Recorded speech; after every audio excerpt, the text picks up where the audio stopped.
And now, a tale well calculated to keep you in suspense. In a moment, Act One of Run Faster, written especially for suspense by Lois Landauer.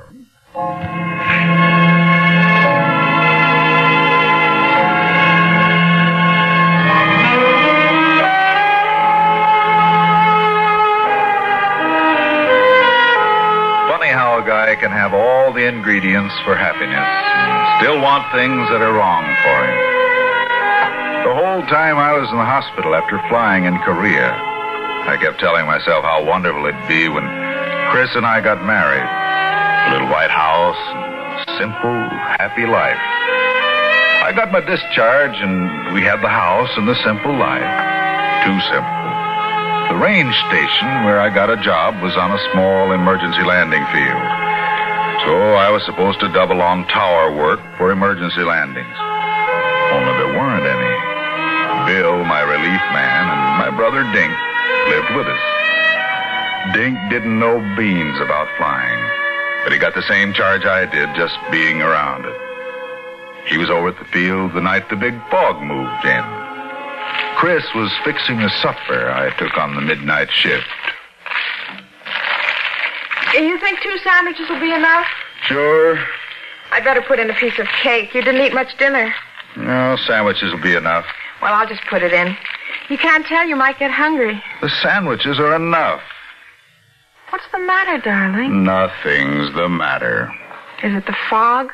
Well, what's the fog got to do with me? I don't know. You just act so funny every time the weather's like this. Wait a minute.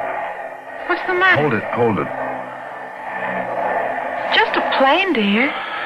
I thought he was in trouble for a minute. Oh, Bill's on duty. He'd take care. Yeah, Bill always gets him. But do I? I sit in that shack night after night, and what happens? Nothing.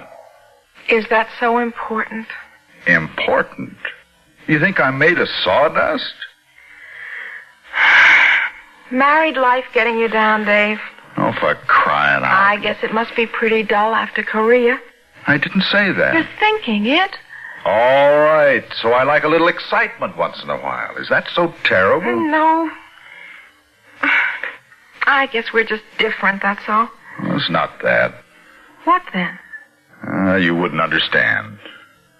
You weren't there. Darling. Well? Maybe if you got away from planes.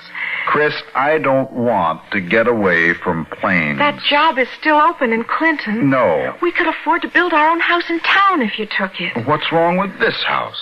Nothing, but we're so far away from everything. What do you mean, far? Clinton's only 2 hours away, and there's Bill and Dink. Dink should have young people.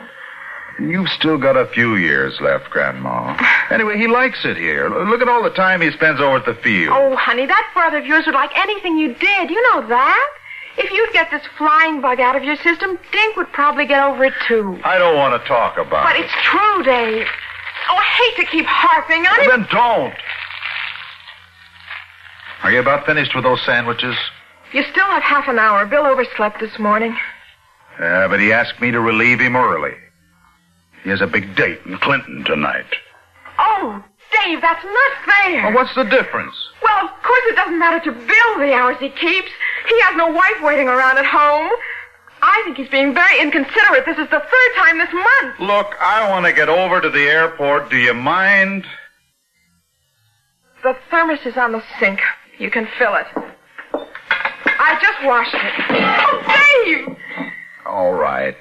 I broke it. Is that so tragic? Oh, here it is. Yeah, I know. If we lived in town, we could get one at the corner drugstore. In town? You wouldn't have a job where you take midnight suppers. Well, we're not in town. We're living where planes come in and go out. You understand? And if I have to bust a thermos bottle to get some excitement, I'll bust one every 5 minutes. How do you like that?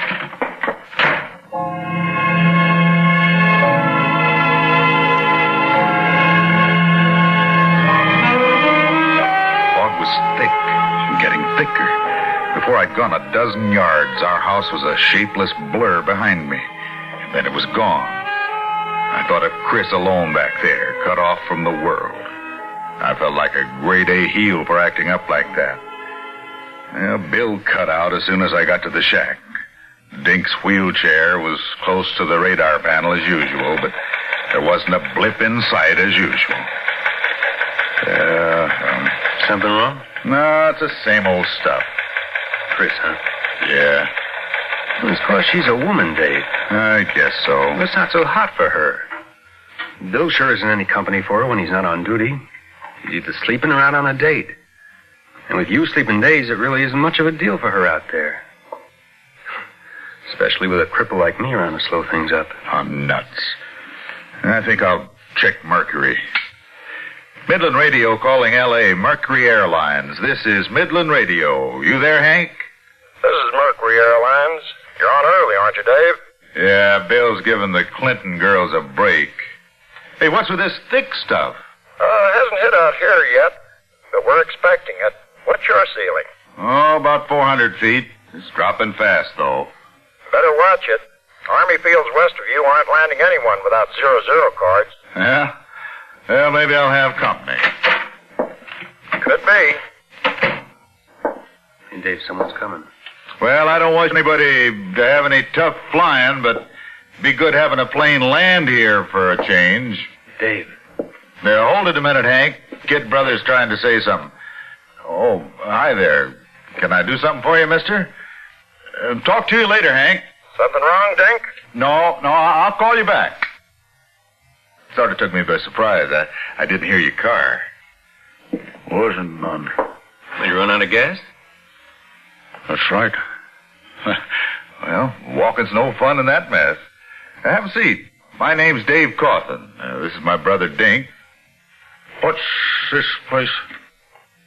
This is Midland Range Station, Dawson Field. I didn't see no planes. You wouldn't see planes here on a clear night. No, we're just an emergency field. Just you two, huh? Oh, real cozy, just me and my... You live here? Here in the station? No, my place is about a mile down the road. You're married? Sure am. Dink here lives with us. Yeah, we sail in that little white house tomorrow, a.m. There'll be the neatest stack of flapjacks waiting you ever saw. You got any gas? We sure have. We have a pump in the front yard. At your house, huh? Have you got enough in your tank to get down the road a mile? Oh, it don't move. Maybe it ain't gas even, but don't move. Uh-huh. Wait a second. Let's see. What are you doing? What's that thing? This is state phone book. I was looking for a number here. What for? Clinton, Gables, Games, Garage. Here it is. Clinton 25... What you gonna do, huh? Well, calling a tow car for you. No need to walk all that way to the pump and back in this weather if there's something wrong with your car. No. Well, it may not even be as long as I said. They usually have called Don't out. call nobody, see? There's no trouble. What was that number again? Let me see. Clinton Garage. Hey, what do you... Give me that. Come on, hey. What are you... Hey, don't... Hey. Try using it. Tore it in two. Now, where's that pump at? Down the road a mile, huh? Dave. That's all right. Bill's there. Here's a can, mister. There's no need to ask at the house about using the pump. You just help yourself. About a mile, huh? Mm-hmm, that's right. In the front yard. Why should I lie to you? All right. 1 mile. White house. Front yard. Boy, a real sweetheart, huh? Yeah.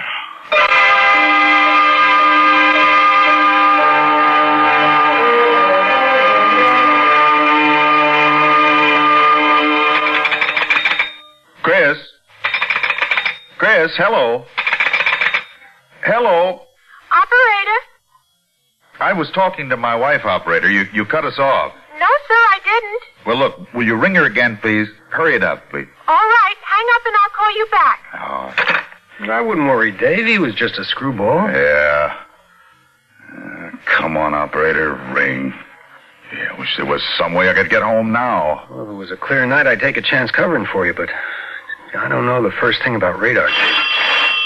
Hello, Chris? Operator, your line at home is out of order. We're working on it now, sir. The trouble is at this end. Oh, that's swell. He's at the house with Chris. Well, how long will it take, operator? I do not know. 5 minutes, an hour, maybe. Hard to say. Oh, yeah. Well, will you get me Sheriff Grover? Did something happen? Operator, I'd like to speak to Sheriff Grover. Do you mind? The line is busy, sir. Want me to keep trying? Yes, please. I've got to warn Chris about that character.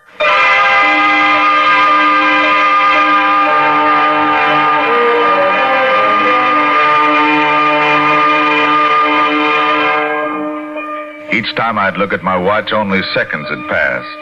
It seemed like hours. Something was happening. Hank didn't usually call me. Mercury Airlines calling Midland Radio. You there, Dave? This is Midland Radio. What's up, Hank? I want to know if you've heard from our flight 535 out of L.A. Negative. Why? Are they in trouble? I don't know. They haven't reported in over an hour. 535's not due over here. Think they're off course. Can't say. They didn't report over Downsville or Little Falls. What's his altitude? That's just it. We're not sure. He was cleared out of here at 8,000. But with the weather doing tricks out your way, he may have been trying to contact us for a change in his flight plan. Better stick close, boy. A lot of people in that thing. You reading me, Dave? Oh, I'm not going anyplace. You should have gone to Clinton with Bill. I hear they're having plenty of excitement over there. We heard some mental patient walked out of the big state hospital over there yesterday. Hank, I've got a call that may be your 535 now. I hope you're right, Dave. Midland Radio. I better catch it. Mercury Airline, Flight 535, calling Midland Radio. Come in, Midland. Aircraft calling Midland Radio. Repeat your identification, please. Go ahead. 535, Mercury Airlines. Do you read me, Midland? Go ahead. Midland Radio to Mercury 535. L.A. has been looking for you, buddy. What's your problem? Well, it beats me, Babby. Trying to get through for hours at a descent of 5,000. I need landing clearance quick. Estimate 15 minutes more fuel, and that is all, brother. 535 from Midland. We're reporting present weather of 200 feet overcast, visibility half a mile dropping, altimeter setting 29.83, wind from the northwest at 5. Over. Ouch. Report me into L.A., will you? See you in 15 minutes. Over, pal. Will do. Midland Radio calling L.A. L.A. Mercury Airlines. Hear anything, Dave? Yep, just now, Hank. I'll bring them in here in about 13:30. Good. Now, if you can just pick up that lost mental patient, we'll give you a merit badge. Patient?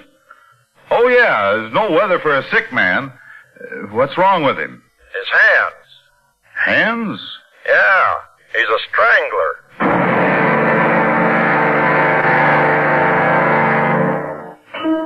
I sat there staring into the thick, muggy night.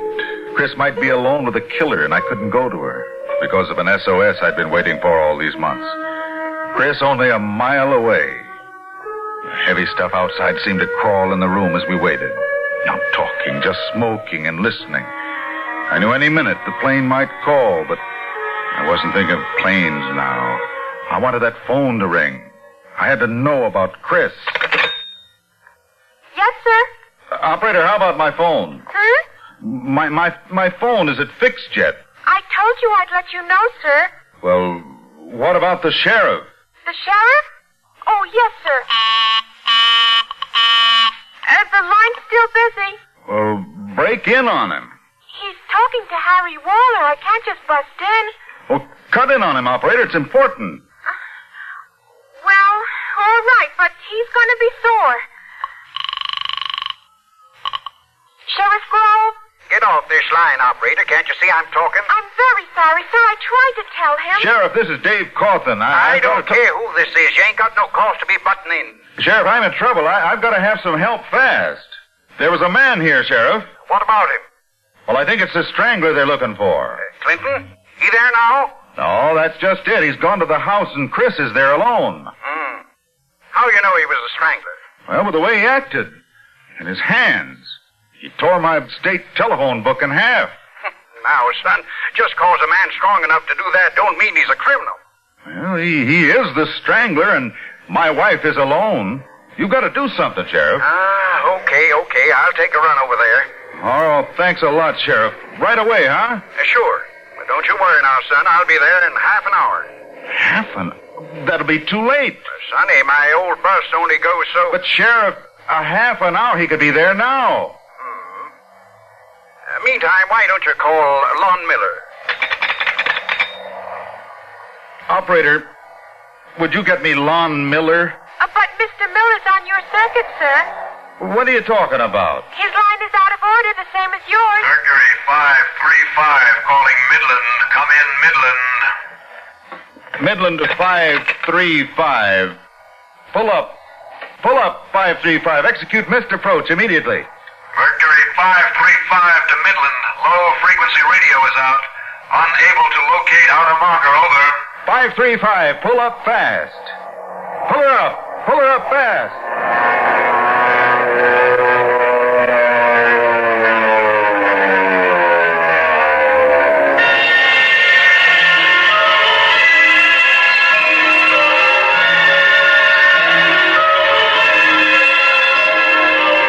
The big ship just missed the shack by a few feet. The open windows rattled and papers were wild all over the place. An airliner full of people hovering only a field's length from me. And Chris a mile away. Then suddenly, a blip showed up on the radar. He was close. Mercury 535 calling Midland radio. I'm at 1,500 feet, ready for landing instructions. Fuel almost out, over. Midland to 535. Make a 90-degree turn to your right. Acknowledge. 535 to Midland. 90 degrees to the right. Roger, over. Midland to 535. We have a target at 5 miles southwest of the field. Take a heading of 040 degrees and remain at 1,500 feet. Over. 535 to Midland. Holding at 1,500 feet. Over. 535 still with you. You'll have to take me by the hand, Daddy. Visibility 0. Over. Roger, 535. You're approaching now at 12. Chris. The guy's waiting, Dave. Into 12. Approaching at... 535 calling Midland. Wait. 535 calling The Midland. plane, for Pete's sake, come on. Hold the line a minute, operator. 535 calling I think you Midland. talk to us. 535 to Midland. Request position. Where are you? Over. Midland to 535. You're at 2 miles. Over. Is she all right? Is Chris all right? Are you sure? Midland, come in. Midland to 535. You're 1 mile from touchdown. Over. Dink, answer me. Is Chris okay? Come on now, operator, huh? 535. Turn to a heading now to the left of 300 degrees. A left turn, 300 degrees, and descend to 800 feet. Over. 535 descending to 800 feet. 535. You're now at 1/2 miles. Expect to intercept the glide path in half a minute. Let's go, Pappy. Keep talking. Over. Sorry, Dave. 535. You're now 1/4 of a mile from touchdown. Set your flaps before intercepting the glide path. You're now approaching the glide path. Your heading should be 300 degrees. Adjust your rate of descent to 600 feet per minute. 535, you are now on the glide path. Glide path is very good. You're tracking on the center of the runway. Here he comes. You're on the center line. You're on the glide path. Approach is very good. 535. Touchdown in 3 seconds. Center line very good. Glide path very good. Continue approach. Sweetheart, a little more, a little more. You're on the glide path. You're on the glide path. You're on the ground. Take over visually. Over and out. Now give me that phone, Dink. Operator.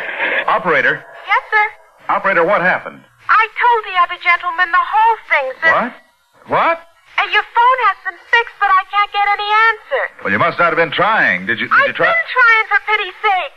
Maybe your wife ain't there. Are you crazy? Of course she's there.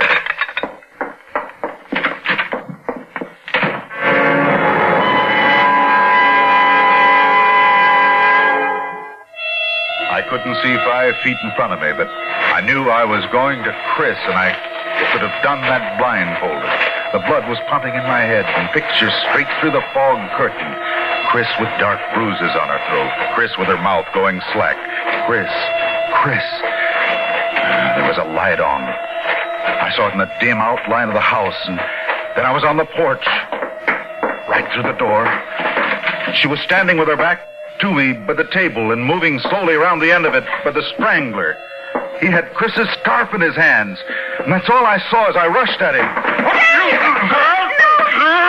Give me that scarf. Let me go. Stop it, you're choking me. Look, the scarf. You dropped your scarf. Look, soft. Feel soft. Your scarf, it belongs to you. Soft? My scarf? It's silk. It's soft. You okay? Yes, yes.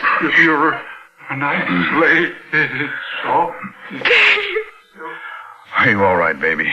Oh, Dave. I know, honey. It's all right. Hold me tight. I'm so glad you got here. I don't know how much longer I could have held out. You were fine. I tried to be gentle. He liked the scarf, so I gave it to him. I don't know why I should have been afraid. He was just like a child.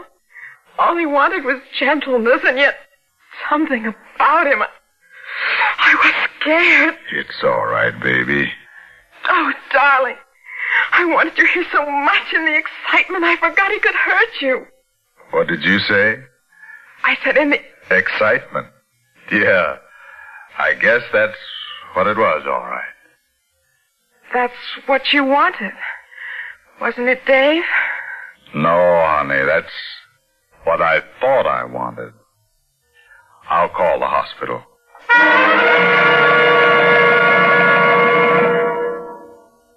Suspense. You've been listening to Run Faster, written especially for Suspense by Lois Landauer.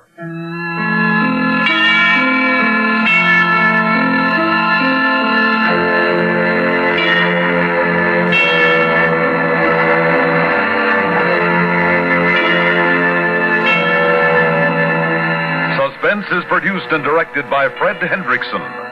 Heard in tonight's story were Jimmy Blaine, Jimsy Summers, Bill Lipton, Roger DeKoven, Bob Reddick, Ted Pavel, and Guy Rep. Music supervision by Ethel Huber. Sound patterns by Walter Otto. Technical direction by Fred Cusick. This is Stuart Metz speaking. Listen again next week when we return with The Silver Shoe, written by Robert Reddick. Another tale well calculated to keep you in suspense. You've been listening to the OTR Gold Network. Find more classic radio at otrgold.com.